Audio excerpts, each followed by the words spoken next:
The family I babysit for has a safe room in the basement, and last week we had to use it. I started babysitting for the Caldwell family in September after answering an ad that paid almost double what other families in the neighborhood offered. The posting had been oddly specific about requirements: background check mandatory, references from at least 3 families, CPR certified, and available for emergency overnight stays with less than an hour notice. Most babysitting jobs didn't read like applications for a security clearance, but the money was too good to pass up and I needed to pay off my student loans. When I met Catherine Caldwell for the first time at a coffee shop downtown, she spent the first 30 minutes asking me questions that had nothing to do with childcare. How did I handle high-pressure situations? Had I ever had to make a split-second decision that affected someone's safety? Did I have any family history of substance abuse or mental illness?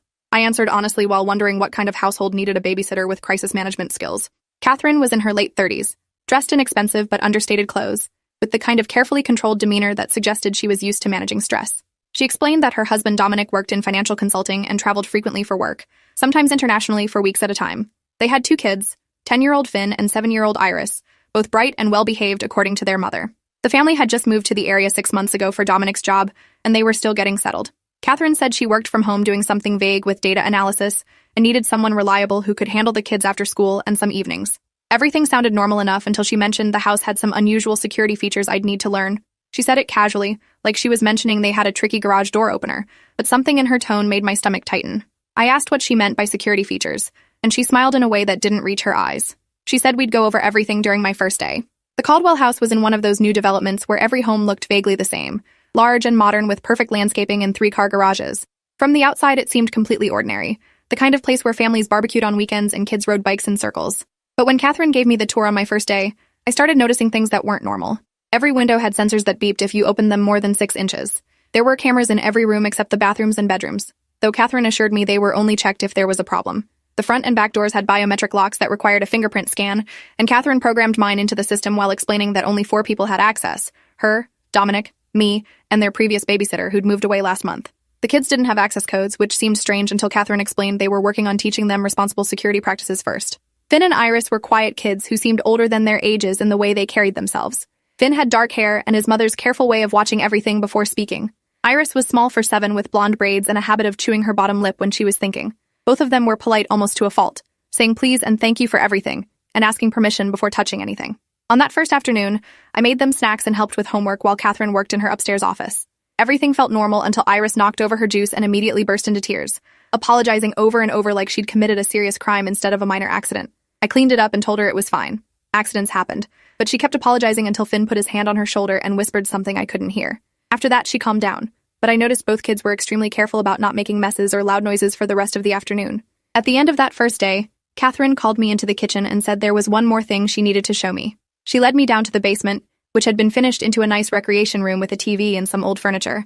But instead of stopping there, she walked to what looked like a regular wall panel next to the water heater. She pressed her palm against it, and a hidden door clicked open, revealing a small room about 8 feet by 10 feet. Inside were 2 twin beds, shelves stocked with bottled water and non-perishable food, a first aid kit, a bucket with a lid, and a landline phone mounted on the wall. There was also a tablet showing camera feeds from around the house and a heavy deadbolt on the inside of the door. Catherine said this was the safe room, and if I ever needed to use it, I should take the kids down here immediately and lock the door from the inside. The phone connected directly to a private security company that worked with their family, not 911. She made me practice opening the door 3 times until I could do it quickly. I asked what scenario would require us to use a safe room, and Catherine's expression went carefully blank. She said they'd had some security concerns at Dominic's previous job. Nothing specific I needed to worry about, but they believed in being prepared. The way she said it made it clear she wasn't going to provide more details. She made me memorize the entry code for the safe room door, 4 digits that spelled out SAFE on a phone keypad. Then she showed me how to check that the cameras were working and explained that if anything felt wrong, even if I couldn't articulate why, I should trust my instincts and take the kids to the basement. She'd rather have a false alarm than take chances with her children's safety. I left that evening feeling unsettled but telling myself that some people were just extra cautious. Maybe Dominic worked with sensitive financial information, and they'd received threats from disgruntled clients. Maybe Catherine had anxiety and needed the security measures to feel safe. I didn't let myself think too hard about what kind of threat would require a hidden safe room. Over the next few months, I fell into a routine with the Caldwell family. I was there Monday through Thursday from 3 until 8, and occasional weekends when Catherine had work deadlines. The kids warmed up to me slowly, and I learned that Finn loved astronomy and could name every constellation visible from our latitude. Iris was obsessed with marine biology and checked out massive books about ocean ecosystems from the library. Both of them were homeschooled until this year and still adjusting to regular school, which explained some of their social awkwardness. They didn't have many friends and seemed content with each other's company, playing elaborate imaginary games in the backyard where Finn was always a space explorer and Iris was always a deep-sea scientist. I never went back down to the safe room after that first day, and after a while, I almost forgot it existed. The security cameras and fingerprint locks just became part of the background, no stranger than any other household quirks. Dominic came home from his trips every few weeks, and I only met him a handful of times. He was tall and thin with graying hair and the distracted air of someone whose mind was always somewhere else. He was polite to me but never chatty, usually disappearing into his home office within minutes of arriving. The kids lit up when he was home, following him around and telling him about school, but he always seemed vaguely uncomfortable with their attention, like he didn't quite know what to do with it. Catherine became more relaxed when he was there, some of the tightness leaving her shoulders, but she also watched him constantly like she was monitoring his mood. One evening when I was leaving and Dominic had just gotten back from a trip, I overheard them arguing in the kitchen. Catherine's voice was low but sharp, saying something about promises he'd made and timelines that weren't being met. Dominic responded that he was handling it and she needed to trust him. I left quickly before they realized I could hear them. The Thursday everything changed started like any other day. I picked up the kids from school at 3:15, and we stopped at the library so Iris could return her ocean books and get new ones. Finn wanted to check out a book about black holes that was way above his reading level, but I let him get it anyway. We got home around 4, and I made them apple slices with peanut butter while they did homework at the kitchen table. Catherine was upstairs on a video call, her office door closed. Everything was completely normal until around 5:30 when both kids suddenly went quiet and looked toward the front door. I hadn't heard anything, but they were both frozen with their pencils hovering over their worksheets. Then I heard it too, a car pulling into the driveway, which wasn't unusual except Catherine wasn't expecting anyone, and Dominic wasn't due home for another week. I walked to the front window and saw a black SUV with tinted windows parked behind Catherine's car. 2 men in suits were getting out, and something about the way they moved made my pulse quicken. The doorbell rang, and I checked the camera feed on the tablet by the door. The 2 men were standing on the porch, both wearing sunglasses even though the sun was setting. One of them held up a badge to the camera and said they were federal agents needing to speak with Dominic Caldwell. My mouth went dry because something about this felt wrong, but I couldn't articulate what. I called up to Catherine, and her office door opened immediately. She came down the stairs fast, looked at the camera feed, and her face went completely white. She grabbed my arm hard enough to bruise and said one word: basement. I started to ask what was happening, but she cut me off, saying there was no time to explain and I needed to get the kids to the safe room right now. Her voice had an edge of panic that made me move without thinking. I grabbed Finn and Iris by their hands and pulled them toward the basement stairs while Catherine went to the front door. Behind me, I heard her telling the men through the intercom that she needed to see proper identification and a warrant. The kids didn't ask questions as we ran down the basement stairs. They'd clearly been trained for this, and both of them were moving with the same focused urgency their mother had shown. I fumbled with the wall panel for a second before remembering the sequence, and the safe room door clicked open. We piled inside and I locked the heavy deadbolt while my hands shook. Through the tablet showing the camera feeds, I could see Catherine still at the front door talking to the men. One of them was holding up papers that might have been a warrant, but I couldn't see clearly enough to be sure. The other one was looking around the property with his hand resting on something at his hip. Catherine kept shaking her head and pointing at the papers, her body language aggressive and protective. Then more vehicles started arriving, 3 police cars with lights flashing and another dark SUV. Officers in tactical gear were spreading out around the house, and I felt like I was watching a movie instead of the camera feed from a family I babysat for. Finn was sitting on one of the beds with his arms around Iris, both of them quiet but clearly scared. I asked if they knew what was happening, and Finn shook his head, but something in his expression told me he'd been expecting this eventually. He said their mom told them there might be a day when people came asking about their dad, and if that happened, they should go to the safe room and wait until she came to get them. Iris whispered that dad was in trouble but wouldn't tell them what kind. She said they'd had to move 3 times in the past 2 years, and each time mom said it was for dad's work, but she and Finn had heard them arguing about it late at night. I sat down on the other bed and pulled out my phone to call 911, but Finn said we weren't supposed to do that. He pointed to the landline on the wall and said we only used that phone, only called the number mom programmed into it. I picked up the receiver and it automatically dialed, connecting to someone who answered with a security company name I didn't recognize. The woman on the phone asked for my access code, which I didn't have because Catherine had never given me one. I explained who I was, and that Catherine had told me to bring the kids to the safe room because federal agents were at the house. The woman's voice became very crisp and professional, telling me to stay on the line while she contacted Mrs. Caldwell. I could hear typing in the background and other voices having conversations I couldn't make out. She came back and confirmed that the situation was being handled, and I should remain in the safe room with the children until Catherine or Dominic came to get us personally. Nobody else. If anyone else tried to open the door, even someone claiming to be police, I was to refuse and call this number again immediately. She asked if we had everything we needed, and I looked around at the supplies stocked on the shelves. We had enough food and water for several days if necessary, though the thought of being trapped down here that long made my chest tight. I told her we were fine, and she said someone would update me within the hour. On the camera feeds, I watched police officers entering the house now, Catherine standing aside with her arms crossed and her face like stone. They were searching systematically, opening closets and moving furniture and photographing everything. One officer came down to the basement, and I held my breath as he looked around the recreation room, but he didn't seem to notice the hidden door to the safe room. The wall panel was designed to blend in perfectly, and unless you knew exactly where to press, it just looked like part of the finished basement wall. After about 40 minutes, the officers started leaving, carrying boxes of papers and what looked like computer equipment. Catherine was talking to someone who appeared to be in charge, a woman in a navy blazer who kept gesturing at paperwork. I couldn't hear what they were saying through the cameras, but Catherine looked angry and scared in equal measure. Eventually, all the police vehicles left except one, and an officer stayed posted at the front door. The federal agents drove away in their SUVs, and the house became quiet. Another 30 minutes passed before Catherine came down to the basement. I watched her on the camera feed as she walked to the wall panel and pressed her palm against it. The door clicked open and she stepped inside, her face exhausted and older looking than it had been a few hours ago. She sat down heavily on the bed next to Finn and pulled both kids into her arms, holding them tight without saying anything for a long moment. Then she looked at me and said she owed me an explanation. She explained that Dominic had been working as a forensic accountant for the past 15 years, investigating financial crimes and money laundering for various corporations. 2 years ago, he'd uncovered evidence of a massive fraud scheme at a company where he'd been consulting, millions of dollars being funneled through shell corporations and offshore accounts. When he reported it, some very powerful people became very interested in making sure he couldn't testify. There had been threats, incidents that the police called coincidences, but Catherine knew weren't. A car following them for weeks. Their home security system being mysteriously disabled. A break-in at Dominic's office where only his files were taken. Catherine said they'd entered something like witness protection, though not official WITSEC because Dominic hadn't been subpoenaed yet. A private security firm helped them relocate multiple times, setting up new identities and secure housing. The safe room wasn't paranoia. It was a necessary precaution based on credible threats. She'd hoped they were done running, that this house would be their permanent stop, but apparently the investigation had accelerated, and federal agents wanted to bring Dominic in to testify immediately. He was currently in protective custody at an undisclosed location, which is why they'd come to the house looking for him. Catherine had refused to tell them where he was until she could verify everything was legitimate and her family would be protected. The officer still outside was there for our protection, supposedly, though Catherine seemed skeptical about how much actual protection one local cop could provide against people who'd already proven they could find them multiple times. She said we'd need to stay in the house tonight while she figured out next steps, but tomorrow we might need to move again. The kids took this news with a calmness that broke my heart. They'd clearly been through this before, uprooted from schools and friends and homes without warning. Iris asked if they'd be able to finish the school year and Catherine couldn't promise that. Finn wanted to know if Dad was safe and Catherine said yes. He was surrounded by federal agents and in the most secure location possible. I sat there trying to process that I'd somehow ended up in the middle of a situation involving witness protection and federal investigations. I asked Catherine if I should leave, if my being here put them at additional risk, but she shook her head. She said I was already involved now, and honestly she needed the help. She couldn't watch the kids and handle all the security logistics and communicate with Dominic's lawyers at the same time. She'd pay me triple my normal rate for however long this situation lasted, and if I wanted to back out she'd understand completely. But something in her face, the desperation and exhaustion and fear for her children, made it impossible to walk away. I told her I'd stay. That night, we slept in the safe room, all four of us cramped into the small space. Catherine had brought down blankets and pillows, and she set up the tablet to rotate through all the camera feeds.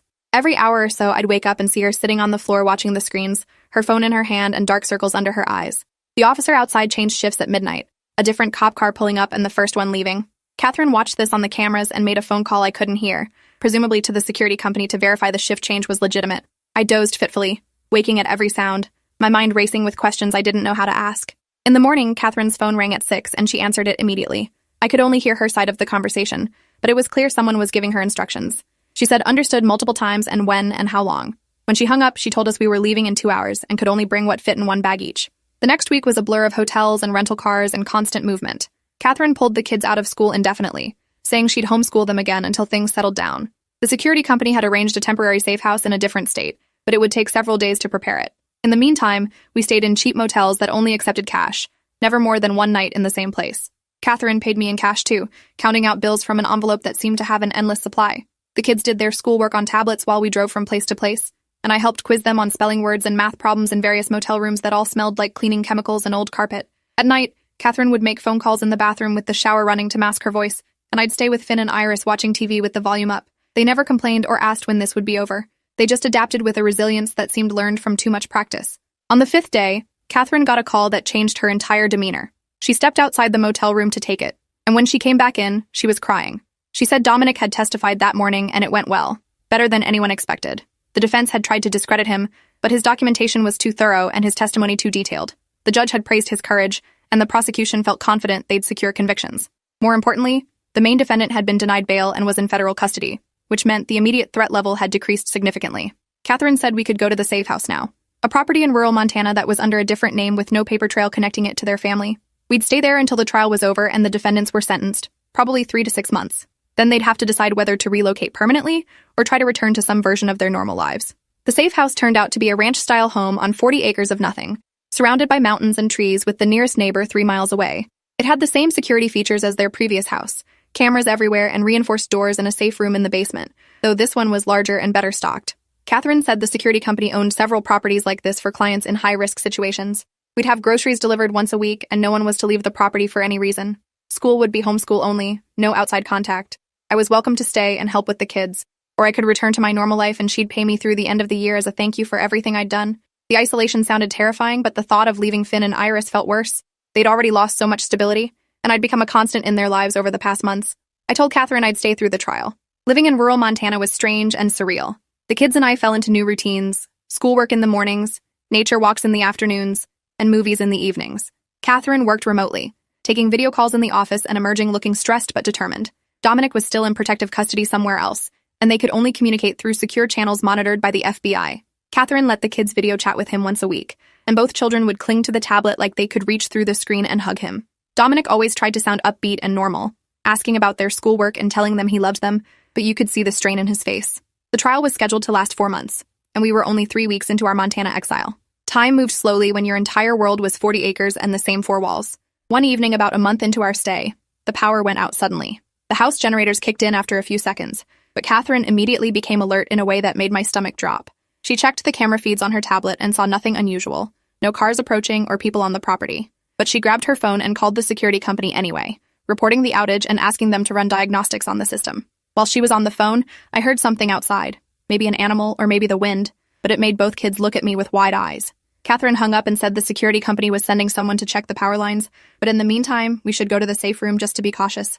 We'd been in Montana for 4 weeks without incident, and I'd started to relax and forget we were actually hiding from dangerous people. The power outage reminded me that the threat was still real. We went down to the basement and Catherine opened the safe room, and this time all 4 of us went inside. The generators meant we still had lights and the camera feeds still worked, but Catherine wasn't taking chances. She locked the deadbolt and settled in to watch the screens while the kids and I played cards on one of the beds. An hour passed, then 2. The security company called back and said their diagnostics showed the power outage was caused by a tree branch falling on a line about a mile from the house. They were sending a repair crew out first thing in the morning, but everything else looked normal. Catherine relaxed slightly but said we should stay in the safe room overnight anyway. The kids fell asleep eventually, and I dozed on and off, waking every time Catherine shifted or her phone buzzed. Around 3 in the morning, I woke up fully and saw her staring at the camera feed from the front driveway with her phone pressed to her ear. She was whispering urgently that she saw a vehicle approaching without headlights, and yes, she was sure it wasn't the repair crew because they weren't coming until morning. On the screen, I could see a dark pickup truck rolling slowly up the driveway, and my heart started hammering. Catherine ended her call and told me to wake the kids quietly. I shook Finn and Iris awake, pressing my finger to my lips when they started to ask questions. Catherine was watching the screen as 2 men got out of the truck, both dressed in dark clothes and carrying what looked like long tools or weapons. I couldn't tell in the darkness. They approached the house slowly, checking windows and looking for entry points. One of them tried the front door and found it locked, then started working on it with something that might have been a crowbar or lockpicking tools. Catherine was on the phone again, giving someone our location and saying we needed immediate help, that 2 armed intruders were breaking into the house. The dispatcher told her police were 20 minutes away given our remote location, and she needed to stay hidden and stay on the line. I pulled both kids against me, and we sat on the floor pressed into the corner farthest from the door. Catherine had turned off the lights in the safe room, so we were watching the camera feeds in near darkness, the screens casting eerie blue light on her face. The men got the front door open and entered the house, moving through rooms methodically. They were looking for something, or someone, and they weren't trying to be quiet anymore. I could hear crashing sounds through the house's structure as they knocked over furniture and opened every door. One of them went upstairs while the other stayed on the main floor, both of them searching with purpose. Then I heard footsteps on the basement stairs and my breath stopped completely. Catherine gripped my shoulder and whispered that the safe room door was soundproof and invisible unless you knew where to look, but we had to be completely silent. One of the men was in the basement recreation room now, and I watched him on the camera feed as he looked around. He walked right past the wall panel that hid our door, so close I could have reached out and touched him if there hadn't been a wall between us. The man pulled out his phone and made a call, and Catherine turned up the volume on the tablet slightly so we could hear what he was saying. His voice was rough and annoyed as he told whoever was on the other end that the house was empty, no signs of anyone here. The person he was talking to said something I couldn't hear, and the man responded that they'd checked everywhere, including the basement. He asked if they should wait for the family to return, and the voice on the phone must have said no, because the man nodded and said they'd clear out. He went back upstairs and met his partner, and they left through the front door they'd broken. Their truck started and drove away down the driveway, and only then did Catherine let out the breath she'd been holding. She kept watching the cameras for another 20 minutes before saying anything, and when police finally arrived with lights blazing, she made them verify their identification through the camera system before she'd let us out of the safe room. The police took statements from Catherine and examined the broken front door and the damage throughout the house. They found tool marks on several windows and evidence that the intruders had been prepared to cut through locks if necessary. Catherine showed them the camera footage of the truck and the two men, and the officers said they'd circulate the images and see if anyone recognized them. But we all knew the chances of catching these people were slim, and even if they were caught, whoever sent them would just send others. Catherine called the security company and said we couldn't stay here anymore. The location had been compromised somehow, and we needed to move immediately. By dawn, we were packing up again, leaving behind the Montana safe house that hadn't been safe after all. The security company arranged a new location, this time in New England, a different house owned by different shell companies with no connection to the previous properties. Catherine said she was starting to feel like they were chess pieces being moved around a board, always reacting and never getting ahead of the threat. The next 3 months passed in a similar pattern. We'd settle into a new location for a few weeks and start to feel almost normal. Then something would happen. A suspicious car on the road, or a strange phone call, or a delivery person who asked too many questions, and Catherine would decide we needed to move again. The kids stopped unpacking completely, just living out of their suitcases because there was no point in pretending we'd stay anywhere permanently. Finn stopped talking about his astronomy books, and Iris stopped checking out library books because we never stayed anywhere long enough to finish them. Both of them became quieter and more withdrawn, and I started to see the real cost of this life on them. They weren't just scared, they were tired, exhausted in a way children shouldn't be. Catherine was slowly falling apart too, losing weight and developing a tremor in her hands from stress and lack of sleep. She'd been strong and controlled at the beginning, but months of running and hiding were breaking down her defenses. The trial finally ended in late spring with guilty verdicts on all counts.